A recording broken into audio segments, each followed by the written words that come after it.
یا علی مدد. Otherwise, Rai Abu Ali Missionary, wise number 897. مومنو، یہ ہمارا دوسرا سیشن شروع ہوتا ہے.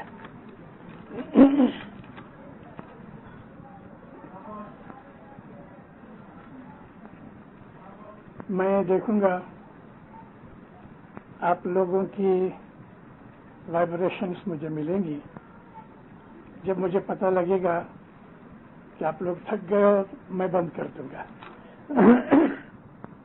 اور منہ سے نہیں بولو گے انشاءاللہ آپ کی وائبریشن مجھے ملتی رہے گی.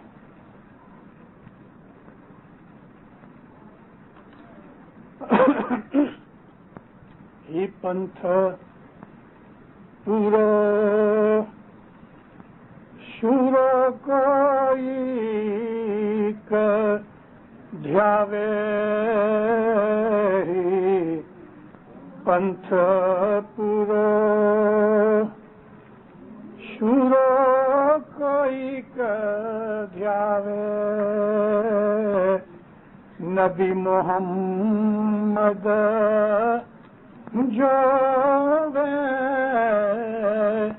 کہاوے سچو علم پیرا شمس بھرنے بھر میں مت بھولو بھائی نمی چالو مرنا.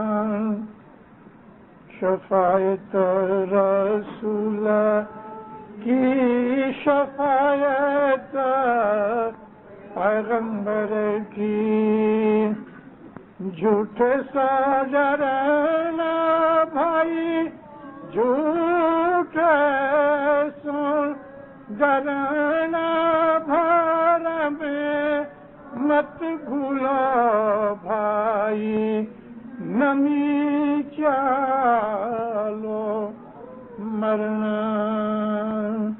مولانا حاضر امام پر صلوات پڑھو دیندارو. اللہم صلی علی. اس شمس کو لگ بھگ 900 برس ہوئے. یہ شمس کی 240 برس کی عمر تھی. 120 برس تک پیر شمس کی پیری جوما چلا. لیکن ایک اور جگہ پیر شمس کی 140 برس کی عمر لکھی گئی، 160 برس کی لکھی گئی اور 240 برس کی لکھی گئی. ابھی اس میں سے بہت ڈھونڈنے پر بھی کچھ پتہ نہیں چلتا کہ پیر شمس کی عمر ایکچولی کتنی تھی. یہ جو ہمارے بزرگ پیر تھے انہیں کی عمریں ان زمانوں میں بہت لمبی لمبی تھی. پیر صدر دین کی بھی 119 برس کی عمر تھی. پیر حسن کبیر دین کی 111 برس کی عمر تھی. پیر شمس کے ابا تھے پیر صلاح الدین، ان کی 125 برس کی عمر تھی. انہوں نے ہندوستان میں آ کے امام کے حکم سے وہ کام کیے کہ کبھی ہم ان کی ہسٹری پڑھتے ہیں تو ہمیں معلوم ہوتا ہے کہ پیروں نے اتنے دکھ اٹھائے، اتنی تکلیفیں اٹھائیں، مریدوں کو بھلائی کے سکھایا، مریدوں کو نیکی سکھائی، مریدوں کو انہوں نے حق کے راستے پہ چلایا. پیر شمس نے چین کا سفر کیا اور چین کے اندر انہوں نے 84 جماعت خانے اسٹیبلش کیے. یہ گنان پیر شمس کا ہے اور پہلا ہی پاٹ ہے جس کے اندر ہم کو ایک چھوٹی سی سوئی لے کے لگاتے ہیں. آدمی سویا ہوئے ہم اس کو سوئی ماریں وہ چمک جاتا ہے، جاگ اٹھتا ہے. تو اس میں پہلی پاٹ میں سوئی لگائی ہے کہ اونچ تھی آؤ بندے نیچ کیوں دلاوے. ہم کو اس بات کی شناخت دکھاتے ہیں کہ خدا تعالیٰ نے تمہیں اپنی تمام کریشن میں بیسٹ فارم کے اندر، ہیومن فارم کے اندر اس نے پیدا کیا ہے. اس لیے نیچ کام نہ کرو کہ اپنی بڑائی اور اپنی اونچائی جو ہے، یہاں بڑائی اور اونچائی سے مطلب روحانیت، اس کو کوئی داغ نہ لگ جائے. پھر کہتے ہیں یہ جو مذہب ہے خدا تعالیٰ کے حق پہ چلنے کے لیے، دین اسلام اسماعیلی طریقے سے، یہ ست پنتھ مذہب بہت مشکل ہے. ہی پنتھ پورے طریقے سے ہی پنتھ کوئی بڑا شور ویر ہوئے، کوئی بڑا بہادر ہوئے، تبھی وہ اس اسماعیلی مذہب کو اچھی طرح سے وہ عمل میں لا سکتا ہے. ایک جگہ کہتے ہیں کہ سب پنتھ تھی ہی پنتھ دوہے لو، یہ صدر دین کہتے ہیں. اس صدر دین کے باپ کے دادا تھے پیشمس، یعنی پردادا تھے. کہتے ہیں کہ سب پنتھ تھی ہی پنتھ دوہے لو، گھڑیاں گھڑیاں کراریاں. اسماعیلی طریقہ اسلام کے اندر سب سے مشکل ہے. مشکل اس لیے کہ ہمارے مسلمان بھائی 1400 سال سے ایک ہی چیز کے اوپر چلے آتے ہیں، لیکن ہم اسماعیلیوں کو ہر زمانے کا امام زمانہ دیکھ کے حکم کرتا ہے اور ہم کو اس میں فیر فرق کرنا پڑتا ہے. اسلام کے اوپر چلنے کے لیے 73 فرقے یعنی 73 ڈفرینٹ میتھڈز اور ڈفرینٹ ویز ہیں. اس میں ہمارا ایک طریقہ ہے. اسماعیلی طریقہ یہ ہے، ایک ہی قانون ہے، جس امام کا وعدہ ہو اس کا حکم مانو. امام کا حکم ماننا ہی اسماعیلی مذہب ہے. ہمارے مذہب کے اندر شریعت کے مسلمانوں کی طرح فقہ نہیں ہے. عربی زبان کا جو لفظ فقہ ہے اس کو انگلش میں جورسپروڈنس کہتے ہیں. ہمارے اندر کوئی ایسی لا کی کتاب نہیں مذہب کی. ہمارے امام کا فرمان ہے، وہ ہمارے لیے لا ہے. ایک دفعہ امام نے ایک بات کہی، دوسرے ہی دن یا ایسا سمجھ لو کہ 2 گھنٹے کے بعد امام اس کے خلاف، یعنی وہ جو بات کہی اس کے اپوزٹ بات کرے، تو ہم کو یہ خیال نہیں کرنا چاہیے کہ 2 گھنٹے کے پہلے تو مولا نے ایسا کہا تھا، ابھی ہم کو ایسا کیوں کہتا ہے. اسماعیلی مذہب یہ ہے کہ اگر امام نے 2 گھنٹے پہلے ایک بات کہی اور 2 گھنٹے کے بعد اس کے اپوزٹ کہی، تو جو لاسٹ چیز ہے اس کو فالو کرو.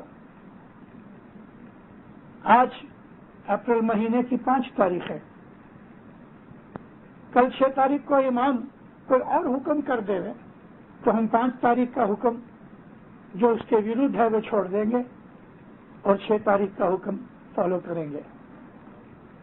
تو اسماعیلی طریقہ سمجھنے میں آسان ہوتی ہے اگر یہ بات اسماعیلی مذہب کی سمجھ لینے کہ جس امام کا حکم ہو اور جو لاسٹ حکم ہو وہ حکم مانا جائے. اگر امام نے ایک فرمان کیا ہے اور وہ فرمان 1000 سال تک چینج نہیں ہوا تو وہ فرمان ویلڈ ہے. حضرت علی کو 1400 سال ہوئے، مولا علی نے اگر کوئی فرمان کیا ہوا ایسا کہ جس کو کوئی امام نے ابھی تک چینج نہیں کیا تو 1400 برس کا یہ فرمان بالکل ویلڈ ہے. انگلینڈ کے اندر 1000 یا لگ بھگ 1000 برس کا قانون چل رہا ہے. 750 برس پہلے انہوں نے پارلیمنٹ بنائی. اس پارلیمنٹ کے اندر 1000 سال پہلے کی بہت سی چیزیں لا کے طور پہ پاس کی. آج کئی ایسے قانون ہیں انگلینڈ کے لا کے اندر کہ آج ان چیزوں کے اوپر عمل نہیں بھی ہوتا تو بھی وہ لا اسٹیچیوٹ بکس کے اندر پڑا ہوا ہے. اگر دنیا کے اندر ایک راج اپنے 700 800 کے 1000 برس کے قانون کو بھی ضرورت نہ پڑی چینج کرنے کی اور انہوں نے چینج نہ کیا تو وہ آج بھی ویلڈ ہے، بالکل ویلڈ ہے. اور کبھی اس کے اوپر چیلنج کیا جائے کورٹ میں تو کورٹ اس لا کو فالو کرے گی. مولانا امام سلطان محمد شاہ کو ابھی ابھی ہماری نظر کے سامنے 34 برس ہوئے.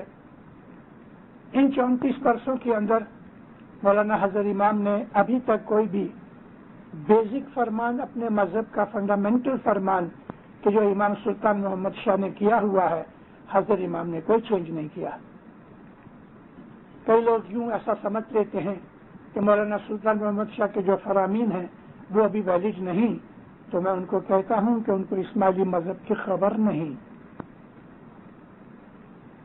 امام سلطان محمد شاہ تو کیا، اگر اخناقی شاہ نے یا امام نزار نے یا امام مسلم سرگ اللہ نے یا امام جعفر صادق نے 1000 برس 1100 برس پہلے بھی اگر کوئی ایسے فرمان کیے ہوئے ہیں کہ جن کو کسی امام نے نہیں ابھی تک چینج کیا تو وہ فرمان برابر ویلڈ ہے. مذہب کے فنڈامنٹلز جو ہیں ان فنڈامنٹلز میں 1,00,000 برس بھی نکل جائے گا کبھی فرق نہیں ہوگا. مولانا حضرت امام نے 2.5 برس پہلے 1988 میں جب امام دار السلام میں آئے اس وقت کے جو فرمان کیے ہیں بہت ہی امپورٹنٹ فرمان ہے یہ سمجھنے کے لیے کہ اسماعیلی مذہب کیا ہے. مولانا نے بالکل کھلے طور پر کہہ دیا ہے کہ جو ہمارے فنڈامنٹل پرنسپلز ہیں there shall never be any change ہوئیں گے اگر امام کو منظور ہوئے تو ایسی چیزیں کہ جو ہمارے فنڈامنٹل پرنسپلز کے ساتھ کلیش میں نہیں آتی. آغا شاہ حسن علی پادشاہ 1842 میں ہندوستان میں آئے. اس کے بعد مولانا علی شاہ نے، مولانا سلطان محمد شاہ نے جماعت میں ایسے بہت سے چینجز کیے، مگر وہ تمام چینجز جو تھے وہ ہماری سوشل لائف کے لیے تھے یا ہماری ریلیجیس لائف کے لیے تھے، لیکن جو بیسک پرنسپل ہیں وہ بالکل کھڑے ہوئے ہیں. آج میں اس کا تھوڑا خلاصہ کرنا چاہتا ہوں. ہمارے مذہب کے اندر ہم جو اسماعیلی طریقہ جس کو ہم کہتے ہیں یہ مذہب دوسرے اور بھی 72 مذہبوں کی طرح اسلام کے دین کے اندر ہے. ہمارا دین اسلام ہے اور ہمارا مذہب جو ہے جس کو ہم طریقہ بھی کہتے ہیں وہ اسماعیلی ہے اور اسماعیلی شیعہ ہیں. ہم شیعہ امامی ہیں اور شیعہ امامی اسماعیلی ہیں. شیعہ امامی اسماعیلی میں نظاری اسماعیلی ہیں کیونکہ دنیا میں اور بھی بہت سے شیعہ ہیں جیسے کہ ناشری بھی شیعہ ہیں، دروز بھی شیعہ ہیں، بہرے شیعہ ہیں، جعفریہ شیعہ ہیں، زیدیہ شیعہ ہیں، 27، 28، 29 ٹائپ کے شیعہ ہیں. لیکن ہم شیعہ ہیں اور اسماعیلی شیعہ ہیں. لیکن اسماعیلی بھی ایک ہی فرقہ نہیں، بہرے بھی اسماعیلی ہیں، دروز ہے وہ بھی اسماعیلی ہیں. تو ہم نے یہ کہا کہ ہم نظاری اسماعیلی ہیں. امام شاہ نظار کے چھوٹے بھائی تھے مفتی علی. امام شاہ نظار جس وقت مسافری کر رہے تھے سوڈان کے اندر، ان کے ابا مولانا امام مسلم سرگ اللہ صلوات اللہ علیہ کیرو میں گزر گئے. امام نظار سوڈان میں تھے. ان کے چھوٹے بھائی تھے مفتی علی اور پرائم منسٹر جو تھا بدر جمالی ان کا یہ داماد ہوتے تھے. بدر جمالی کی لڑکی حضرت مفتی علی کے گھر میں تھی. امام نظار کی مولانا امام مسلم سرگ اللہ نے بہت دفعہ نصب کا اعلان کیا تھا، یعنی میرے بعد یہ تمہارا امام ہے. لیکن بدر جمالی یہ چاہتا تھا کہ اس کا داماد خلیفت کی تخت پہ آوے، تو اس نے یہ موقع دیکھا کہ امام نظار شہر میں نہیں. اس نے اپنے داماد کو تخت پہ بٹھا کے اعلان کر دیا کہ یہ خلیفہ ہے. یہاں ایک نقطہ سمجھنا چاہیے کہ خلافت میں اور امامت میں بہت فرق ہے. ہمارے وہ امام جو حضرت مولانا امام مہدی سے لے کے امام نزار علیہ السلام تک جو کیرو میں تھے، نارتھ افریقہ میں تھے، وہ امام بھی تھے، خلیفہ بھی تھے۔ خلیفہ کہتے ہیں کہ جو راج چلاوے، اور وہ راج کون سا کہ جو حضرت رسول اکرم نے اسٹیبلش کیا تھا، غدیر خون کے اوپر مولانا علی کا ہاتھ پکڑ کر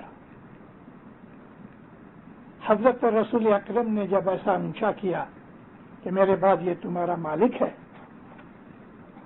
تو رسول اللہ نے حضرت علی کو امام نہیں بنایا، امام تو تھے ہی، یہ اپوائنٹمنٹ امامت کی نہیں تھی، مولا علی جنم سے ہی امام تھے، یہ اپوائنٹمنٹ خلافت کی تھی، کیونکہ مسلمانوں کے اندر جھگڑا نہ ہوئے کہ میرے بعد کون رولر ہوگا اسلامی سلطنت کا، تو حضرت علی کا ہاتھ پکڑ کے اعلان کیا کہ دیکھو میرے بعد یہ تمہارا رولر ہے۔ مگر نبی کریم کی وفات کے بعد جنہوں نے نبی کو پرومس بھی دیا، بیعت بھی کی، وہ لوگ پھر گئے اور علی کو خلیفہ نہیں بننے دیا، لیکن علی کی امامت قائم تھی۔ چوتھی دفعہ یعنی 3 خلیفہ گزر گئے، پھر چوتھی دفعہ جب ان کو کوئی نہ ملا ہاتھ پکڑنے والا، کیوس ہو گیا، گڑبڑ ہو گئی، تو ساری امت مولا علی کے گھر پہ جا کے باہر بیٹھ گئی۔ مولا کو کہا ہمارا ہاتھ پکڑو، مولا نے فرمایا جاؤ تم پھوڑ لو، مجھے کوئی انٹرسٹ نہیں تمہارا خلیفہ بننے کے لیے۔ 3 دن تک یہ بات عرض کرتے رہے مولا کے پاس، 3 دن تک بوڑھے بوڑھے جا کے رسول اکرم کے جو بڑے بڑے صحابی تھے وہ جا کے روئے کہ یا علی ابھی تم اس وقت ہاتھ نہیں پکڑے گا تو امت خراب ہو جائے گی۔ تیسرے دن جا کے مولا علی نے قبول کیا اور باہر آ کے یہ ساری پبلک کو کہا تم مجھ کو کہتے ہو تو میں قبول کرتا ہوں، مگر ایک شرط سے، میں تمہارے اوپر سختی کروں گا، تم کو میری سختی اٹھانی پڑے گی، کیونکہ میں کسی بھی طرح ڈسپلن کو توڑوں گا نہیں۔ اور وہ لوگ جانتے تھے کہ ڈسپلن کے اندر، قاعدے کے اندر علی سے زیادہ سخت کوئی نہ تھا۔ میں خود آپ کو ایک بات سناؤں علی کی زندگی کی۔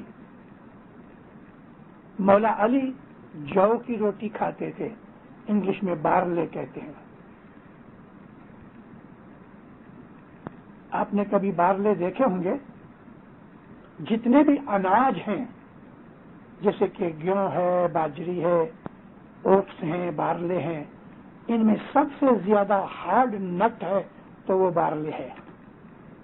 عام طور پہ بارلے لوگ کھاتے نہیں، کیوں کہ پہلے تو دانت سے چبائے ہی نہیں جاتے۔ بارلے کی بیئر بناتے ہیں یا اس کے اور کسی یوز میں لے آتے ہیں۔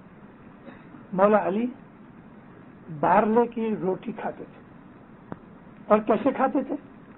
ماتا بی بی فاطمہ خود ہاتھ سے چکی پیستی تھی، جو کا موٹا موٹا آٹا لیتے، ایک بڑی لگ بھگ 1.5 فٹ جتنی روٹی پکاتی تھی، اور وہ 1 انچ موٹی ہوتی تھی، کیوں کہ بارلے جو ہے نا وہ چکنے نہ ہونے کی وجہ سے پتلی روٹی نہیں بن سکتی گیہوں کی طرح۔ مولا علی اس گرم گرم روٹی کو چھری لے کے تو اس کے 30 ٹکڑے کرتے تھے، 30، اور یہ 30 ٹکڑے ایک چمڑے کی تھیلی میں رکھ دیتے تھے۔ ہر روز اس میں سے 1 ٹکڑا مولا چباتے تھے، کھاتے تھے، اور پانی کا ایک پیالہ بھر کے پیتے تھے، بس 24 گھنٹے اور کچھ نہ کھاتے تھے۔ کبھی کبھی رسول اللہ کو ملنے جانے تو نبی صاحب 1 یا 2 کھجوریں رکھ دینے۔ مکہ کے اندر جو کھجوریں ہوتی ہیں وہ بہت بڑے سائز کی ہوتی ہیں، آدمی 2 کھجوریں کھا لے رہے اس کا پیٹ بھر جائے، بھوک نہ لگے۔ ایک دفعہ چھوٹے چھوٹے تھے مولانا حسن حسین، انہوں نے باہر سے کہیں مکھن آیا ہوگا تو انہوں نے یہ دیکھ کر کہ ہمارے ابا روکھی سوکھی روٹی کھاتے ہیں، انہوں نے ایک دن اس روٹی کے اوپر مکھن لگا دیا، یعنی ٹکڑے اندر پڑے تھے جس میں تھیلی میں، ان کے اوپر مکھن لگا دیا۔ دوسرے دن صبح کے وقت مولا نے تھیلی کھولی تو ہاتھ چکنے ہوئے. دوسرا ٹکڑا دیکھا تو سب ٹکڑوں کے اوپر مکھن لگا ہوا تھا. مولا ہنسنے لگے. کپڑا لے کے وہ مکھن پونچھ ڈالا اور بازار سے جا کے ایک تالا لے کے آئے اور یہ چمڑے کی جو یہ بیگ تھی اس میں سوراخ کر کے یہ تالا لگایا اور چابی رکھی کھیسے میں. مہینے 2 مہینے کے بعد یمن کا ایک گورنر مولا کو ملنے آیا تو مولا نے اس کو دعوت کی کہ دیکھ میرے گھر پہ آؤ جو بھی روٹی ملے گی. بولا بھلے مولا. تو آپ نے کھیسے میں سے چابی نکالی, تالا کھولا, اندر سے ایک ٹکڑا اس کو دیا, ایک خود رکھا. تو وہ بڑا حیران ہوا, کہتے یا مولا روٹی کو تالے میں رکھی ہے؟ فرمایا ہاں, حسن حسین نے اس کے اوپر مکھن لگا دیا تھا. تو یہ مکھن جو ہے نا یہ عیش و آرام کی چیز ہے, اس لیے میں نے یہ بند کر کے رکھتا ہوں. 30 ٹکڑے 30 دن چلاتے تھے. یہ مولا کا جیون کا ایک ڈسپلن تھا. اور کتنے طاقتور تھے, کتنے طاقتور تھے کہ 40 فٹ اونچا, 2 فٹ چوڑا اور 20 فٹ 2 فٹ موٹا 20 فٹ چوڑا جو قلعے کا دروازہ تھا, مولا نے 2 انگلیوں سے اکھاڑا اور اس کو اس طرح پھینکا کہ پتہ نہ لگا کہ وہ کدھر گیا. یہ مولا کا خود کی زندگی کا ڈسپلن تھا. ایک دفعہ مولا اپنے گھر میں بیٹھے, اس وقت خلیفہ تھے, رات کو ایک چھوٹا سا دیوا جلتا تھا اور آپ کچھ لکھ رہے تھے. کسی نے دروازہ کھٹکھٹایا. مولا نے پوچھا کون ہے؟ کہتا یالی میں فلانا ہوں. اندر بیٹھے بیٹھے پوچھا کیا کام ہے؟ کہتے آپ سے تھوڑا کام ہے. وہ کام میرا پرسنل میرے ساتھ ہے کہ کوئی خلافت کا کام ہے؟ تو کہتے نہیں یالی مجھے آپ کے ساتھ پرسنل کام ہے. فرمایا اندر آ جاؤ. وہ اندر آیا تو مولا نے یہ جو دیوا جل رہا تھا نا, ایک دوسرا دیوا اس کو جلا لیا اس دیوے کے ساتھ اور اس کو بجھا دیا. اس کا کام چلتا رہا 15-20 منٹ کے 30 منٹ. کچھ دیر کے بعد وہ اٹھا سلام کر کے, تو مولا نے واپس جو وہ دیوا پہلے جلتا تھا اس دیوے کو جلایا اور یہ دیوا بجھا دیا. وہ آدمی تو چلا گیا. دوسرے دن ملا رستے میں, کہتا یالی میرے دل میں ایک حیرانی ہوتی ہے تو میں آپ سے سوال کروں؟ فرمایا پوچھ. کہ یا مولا میں رات کو ملنے آیا تو جو بتی جل رہی تھی آپ نے بجھا دی, پھر دوسری بتی جلائی. میں جب جانے لگا تو آپ نے پھر وہ بجھا دیا اور پہلی بتی جلتی تھی وہ جلائی. حضور کہتے ہیں میں نے تجھے پوچھا کہ میرا پرسنل کام ہے کہ کوئی خلافت کا کام ہے؟ تو تو نے کہا نہیں علی پرسنل کام ہے. تو وہ جو بتی جلتی تھی وہ خلافت کے پیسے سے جلتی تھی. اس میں جو تیل جلتا تھا کیونکہ میں خلافت کا کام کرتا تھا. اب تو پرسنلی مجھے ملنے آئے تو خلافت کا خریدا ہوا تیل اس میں جلے, وہ تو بے ایمانی ہے. اس لیے میں نے وہ بجھا دیا اور میرے پیسے کا جو تیل تھا وہ جلے, اس لیے میں نے یہ بتی جلائی. کیسا ڈسپلن ہے یہ کہ ایک تیل کتنا جلے, ایک چمچی جتنا جلے. مگر امام کو مولا کو یہ منظور نہ تھا. یہ ہارڈ ڈسپلن اسماعیلی طریقے کا ہے.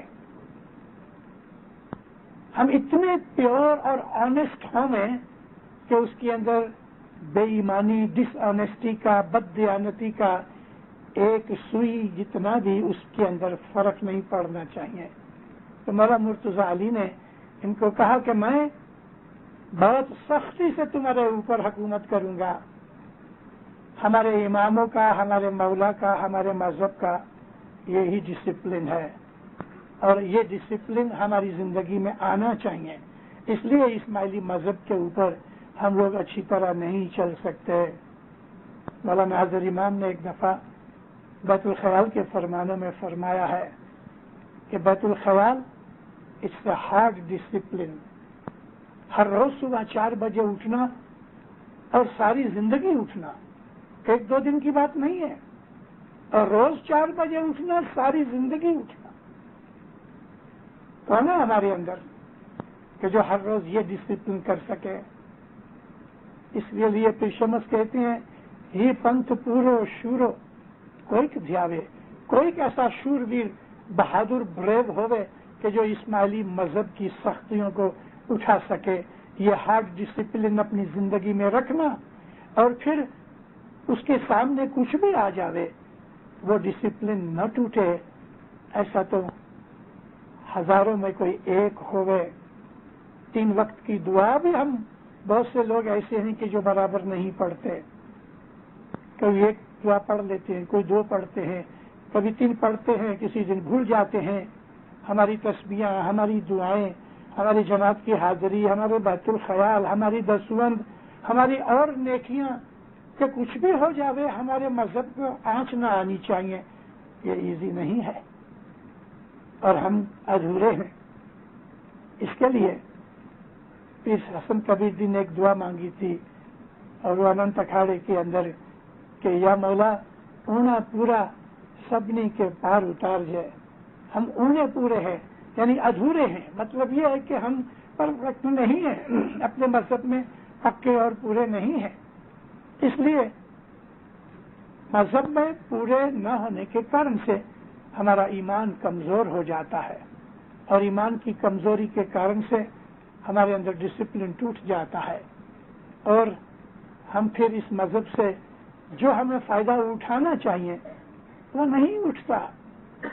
جتنا بن سکے اتنا اپنے مذہب کے اوپر عمل کرنے کی کوشش کرنی چاہیے، کیونکہ ہم مذہب کے اوپر نہ چلنے کی ایک وجہ ہے ہمارے اندر اور وہ ہم بھول بیٹھے ہیں. ہم دنیا کے اندر موج شوق میں، موہ ممتا میں، عیش آرام میں، سوارتھ ورتی میں بہت پڑ گئے. صبح بیت الخیال کی 4 بجے کی بندگی جو ہے وہ ہمارے اوپر ہارڈ ہے. اس لیے ہارڈ ہے کہ ہم تو رات کو 12-1 بجے تک بیٹھتے ہیں، ٹی وی دیکھتے ہیں، گپے مارتے ہیں. ہم کو رات کی جو لائف ہے وہ قربان کرنی پڑتی ہے، تب جا کے ہم صبح اٹھ سکتے ہیں. تو اگر ہم اپنی نائٹ لائف قربان نہیں کر سکتے تو بیت الخیال نہیں کر سکتے. ہر چیز کی دنیا کے اندر قیمت ہوتی ہے، ہر شے کی. وہ قیمت کبھی پیسے میں، کبھی وقت میں، کبھی کوئی محنت میں، لیکن قیمت دینی پڑتی ہے. اگر ہم یہ قیمت نہیں دیتے تو ہمیں اپنا مذہب سمجھ نہیں آتا. اور مذہب میں جتنی بھی ہماری چیزیں ہیں ہم کو معمولی لگتی ہیں، لیکن دینداروں ان کے اندر بہت بڑا بھید ہے. ایک چیز میں آپ کو ایگزامپل بتاؤں. روز جماعت خانے آنے کی امام نے فرمان کیا ہے. آپ میرے دینی بھائی ہو، میں آپ سے پیار کرتا ہوں، دینی بھائی کے حساب سے میں آپ کی عزت کرتا ہوں، لیکن آپ میں ایسے بہت تھوڑے ہیں کہ جو روز جماعت خانے آتے ہیں. روز ایک بھی دن ایبسنٹ نہ رہے ایسے جماعت میں بہت کم ہے. مجبوری اور چیز ہے، بیماری کی وجہ سے، ٹریولنگ کی وجہ سے اگر کوئی آدمی جماعت خانے نہیں آیا تو اس کی ہم کو مولا نے ایگزمپشن دی ہوئی ہے. مگر ہر روز جماعت خانے آنا یہ ایک ایسا ڈسپلن ہے کہ جو آپ کو دنیا میں کام آتا ہے. جو آدمی روز جماعت خانے آتا ہے وہ اپنی لائف میں ریگولر بن جاتا ہے، کیونکہ چاہے وہ کدھر بھی ہوگا، کیسی بھی حالت میں ہوگا، جماعت خانے کے ٹائم پہ اس کو جماعت خانہ یاد آ جائے گا اور وہ جماعت خانہ جائے گا. جماعت خانے روز عادت ڈالنے سے، روز آنے کی عادت ڈالنے سے انسان کی لائف میں ریگولیرٹی آتی ہے. ہر روز جماعت خانے میں وقت کے اوپر اگر 7:30 کا وقت ہے تو 7:30 بجے دعا پڑھی جاتی ہے. یہ چیز انسان کی لائف کے اندر پنکچولیٹی پیدا کرتی ہے.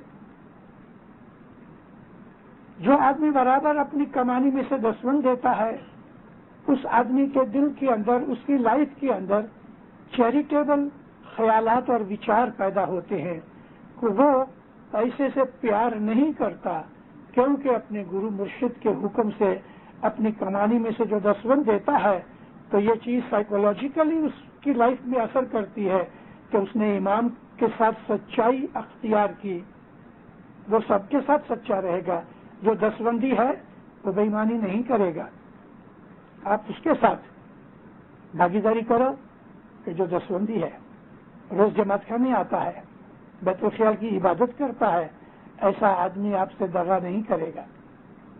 لیکن جو آدمی دسوند نہیں دیتا، حضرت امام کی بیعت کرنے کے بعد مرید بنا اور مولا سے وعدہ کیا کہ میں تیرا مرید ہوں، تیرا فرمان مانوں گا، پھر بھی وہ دسوند نہیں دیتا، تو اب مجھے بتاؤ کہ جو آدمی اپنے گرو مرشد کے پیسے کھا جاتا ہے اس کے ساتھ بھاگیداری کرو گے تو وہ آپ کے ساتھ آنےسٹی نہیں رہے گا، نہیں چلائے گا، وہ کبھی نہ کبھی دگا دے گا.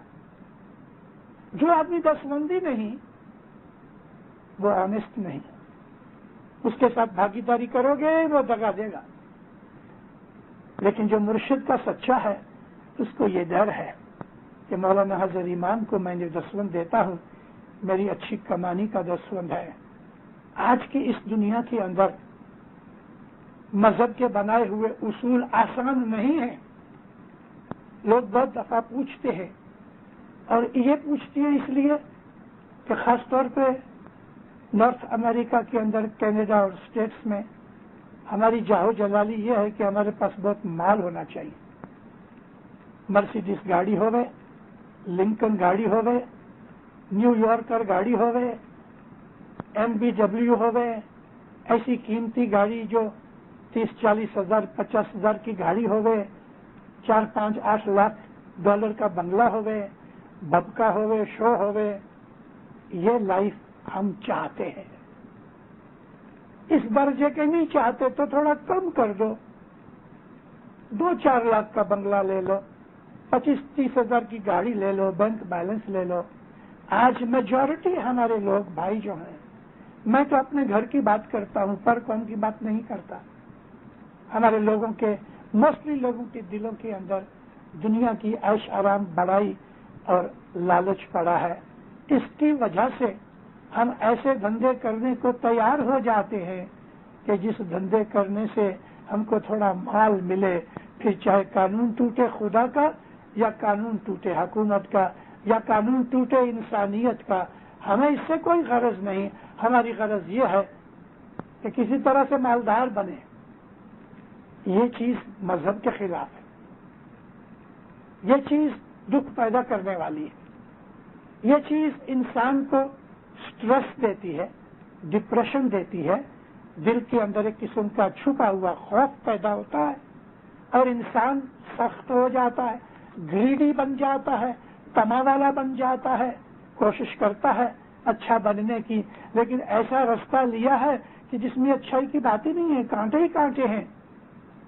میں یہ پوچھتا ہوں، وہ خدا کہ جس نے ہم کو پیدا کرنے سے پہلے ہماری ماں کو دھاون دیا، ہم تو باہر آئے ہی نہیں، ابھی تک ماں کے پیٹ میں ہیں، لیکن خدا نے ہمارے پیدا ہونے سے پہلے ہماری ماں کو ہمارے لیے روزی دے دی.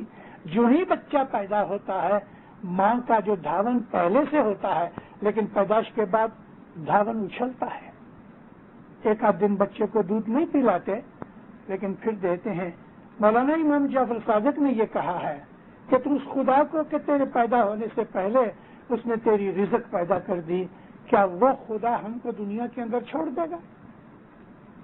عزت رہے، تندرستی رہے، کسی کی محتاجی نہ ہوئے، آپ کو اچھا رہنے کا مکان دے گے، آپ کے پاس سواری کے لیے گاڑی ہوئے، کھیسے میں 2 پیسے ہیں وقت بے وقت کام کرنے کے لیے، پھر کبھی آپ کے ملین 10 ملین نہ ہوئے، تو کیا یہ زندگی اچھی نہیں کہ جس کے اندر انسان محتاج نہیں، کسی کے سامنے ہاتھ پسر کرنے کی ضرورت نہیں، رہنے کو مکان بھی ہے، موٹر بھی ہے، پھر بہت زیادہ مالدار بننے کی تمنا، دنیا میں آگے بڑھنے کے لیے چاہتے ہو، ٹھیک ہے، لیکن روحانیت کے لیے خراب ہے. ہمارا مذہب باطنی مذہب ہے، ہمارا مذہب روحانی مذہب ہے. ہمارا مذہب ہم کو اس دنیا میں وہ سکھاتا ہے، وہ دکھاتا ہے، وہ بتاتا ہے کہ جو ہمیں موت کے بعد ملنے والا ہے. موت تو ہے ہی دینداروں، موت کے بعد کیا ہوگا وہ ہم اپنے مذہب میں سے جان سکتے ہیں کہ میری موت کیسے ہوگی. کب ہوگی، کہاں ہوگی، اور موت کے بعد میری روح کہاں جائے گی، ہمارا مذہب سکھاتا ہے۔ جو چیز ہم کو مرنے کے بعد کرنی ہے، اگر وہ آج ہم کر لیں تو مرنے کے بعد ہم کو اس کے فائدے بے حساب ملتے ہیں، لیکن ہم دنیا کے اندر پھنس گئے ہیں۔ دنیا کی موہ ممتا آ گئی ہے، سیدھا سادہ جیون، سکھ کا جیون آج ہم نہیں چاہتے۔ ہم کو آگے بڑھنا ہے۔ کس میں آگے بڑھنا؟ مالدار بننا ہے۔ مالدار اگر خدا چاہے تو ایک رات میں بنا دے، لیکن مالدار بننے کی کوشش کرنا، مالدار بننے کی اپنے دل میں خیال رکھنا، اور اس کی وجہ سے اس کے لیے ہم اپنے مذہب کو توڑیں، ہم اپنے مذہب کے اصولوں سے دور ہٹ جائیں، یہ تو ٹھیک نہیں ہے دینداروں۔ میرا یہ کوئی مقصد نہیں کہ میں اپنی جماعت میں غریب دیکھنا چاہتا ہوں۔ غریب تو ہے ہی کوئی نہیں، ہماری جماعت میں کوئی غریب نہیں ہے، اور اگر کوئی غریب ہے بھی تو اپنے ہی ہاتھوں کچھ کرتوت کی ہے کہ جس کی وجہ سے غریب ہے۔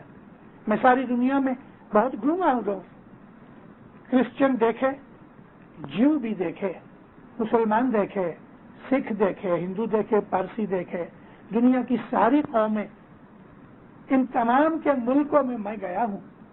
میں نے آج تک، میرے مولا کی رحمت ہے یہ کہ کسی اسماعیلی کو رستے پہ کھڑے ہو کے بھیک مانگتے میں نے نہیں دیکھا۔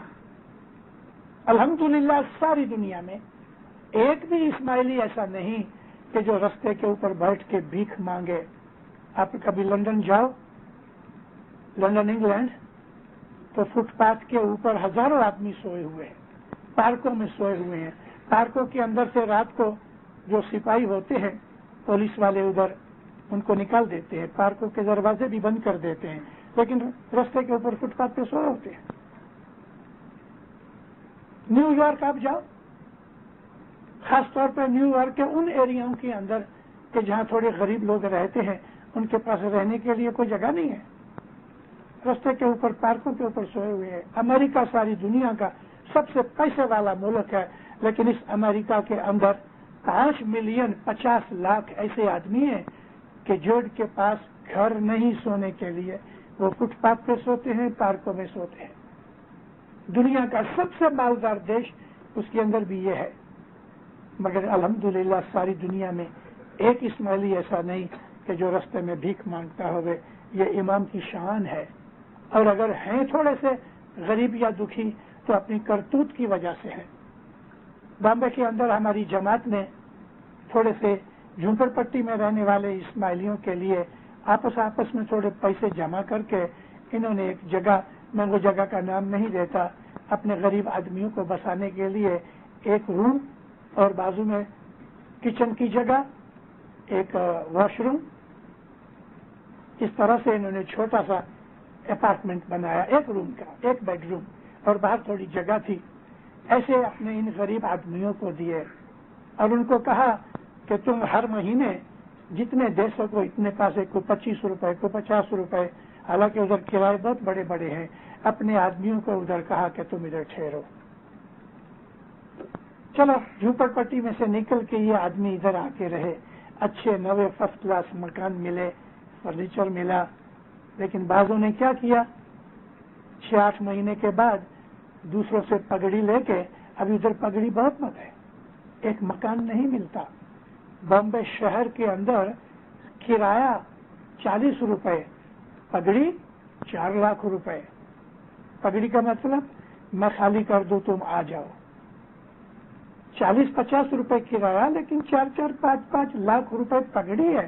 تو ایسے مکانوں کی اپنے ہی اسماعیلی جن کو جماعت نے مدد کی ہوئی ہے، ان کی ملکت بھی نہیں، مگر دوسروں کو پگڑی لے کے 10,000 20,000 25,000 پگڑی لے کے چلے گئے اور پھر جھونپڑ پٹی میں چلے گئے، اپنے ہاتھوں دکھی ہیں۔